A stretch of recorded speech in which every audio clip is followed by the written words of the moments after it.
Chers apprenants, chers élèves, nous allons passer à la phase exercice d'application pour vous permettre de mieux cerner le cours, c'est-à-dire de comprendre le cours et d'apprendre aussi à vous exercer sur le chapitre portant organisation générale des plantes à fleurs.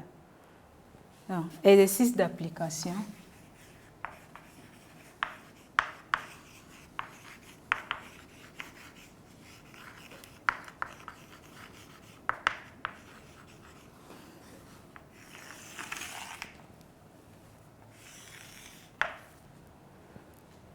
Chers apprenants, chers élèves, voici une proposition de question sur le chapitre Organisation générale des plantes à fleurs.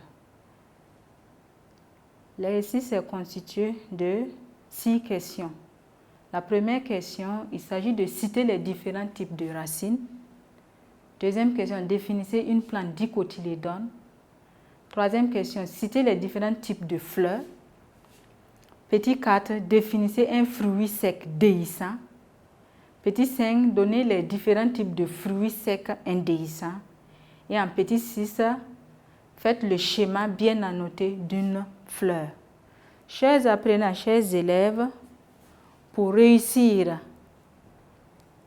à cet exercice et pour mieux vous appliquer pour vos devoirs, il faut non seulement connaître son cours, assimiler les termes qu'on a eu à définir et bien écrire ou bien de définir un mot dont on vous soumet. Donc, nous allons passer à la phase correction de ces exercices d'application pour vous permettre d'apprendre, mais de vous montrer aussi comment il faut rédiger un devoir. Il faut répondre aux questions, comment il faut répondre aux questions dans un devoir en sciences de la vie et de la terre. Donc, ensemble, nous allons passer à la correction de ces exercices d'application. Correction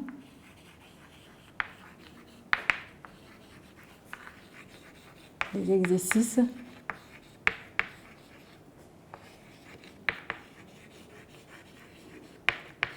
d'application.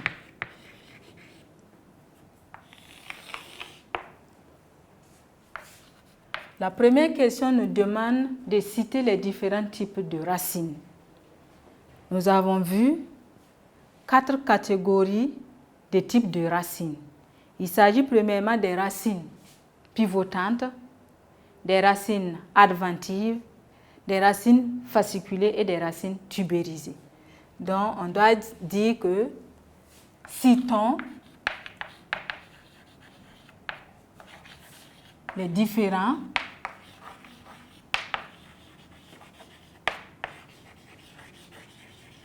types de racines. Donc, pour répondre à une question, on ne commence pas directement par citer ou bien de répondre à la question. On fait une phrase avant de commencer la réponse à la question. Donc, c'est pour ça que nous avons dit citer les différents types de racines. Donc, premièrement, nous avons les racines pivotantes.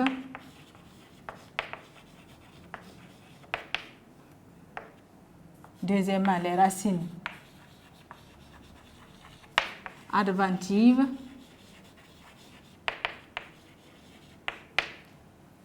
Troisièmement, les racines fasciculées.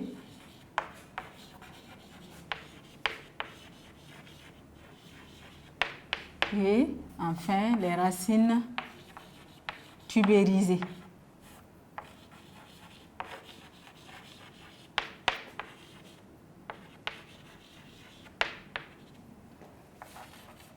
La question 2 nous demande de définir une plante dicotylédone. Ici, une plante dicotylédone est une plante dont la graine est formée de 2 cotylédons. Donc, définissons.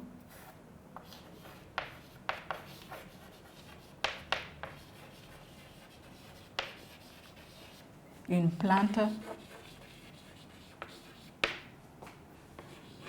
dicotylédone.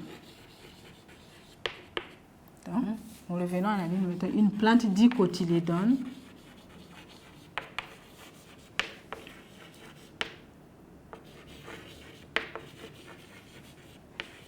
est une plante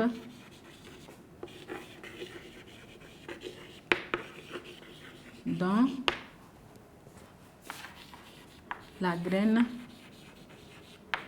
est formée de deux cotylédons.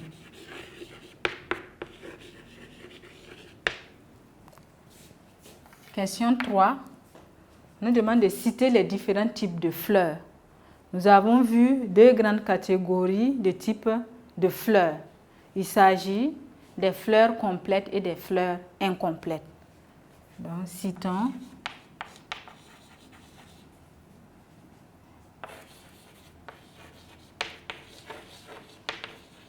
les différents types de fleurs. Pour aussi dire que les différents types de fleurs sont. Voilà, et on cite les fleurs complètes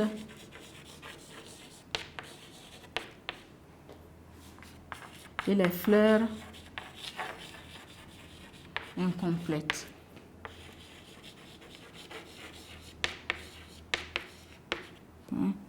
Petit 4. Définissez un fruit sec déhiscent. Donc, un fruit sec déhiscent est un fruit qui s'ouvre à maturité. Voilà. Donc, définissons.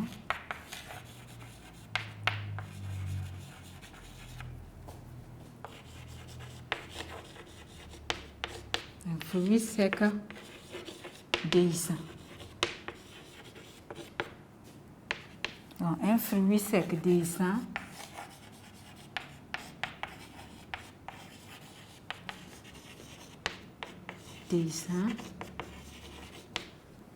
est un fruit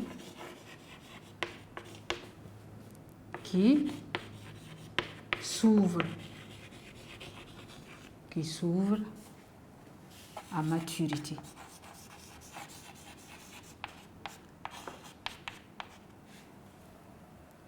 Chers apprenants, chers élèves, pour ces 4 questions, voici les différentes réponses que nous avons eu à donner. En ce qui concerne les différents types de racines, nous avons donné les racines pivotantes, les racines adventives, les racines fasciculées et les racines tubérisées. Pour une plante dicotylédone, nous avons dit qu'une plante dicotylédone est une plante dont la graine est formée de 2 cotylédons. Et pour les différents types de fleurs, nous avons donné 2 types. Il s'agit des fleurs complètes et des fleurs incomplètes. En ce qui concerne la signification d'un fruit sec déhiscent, nous avons dit qu'un fruit sec déhiscent est un fruit qui s'ouvre à maturité.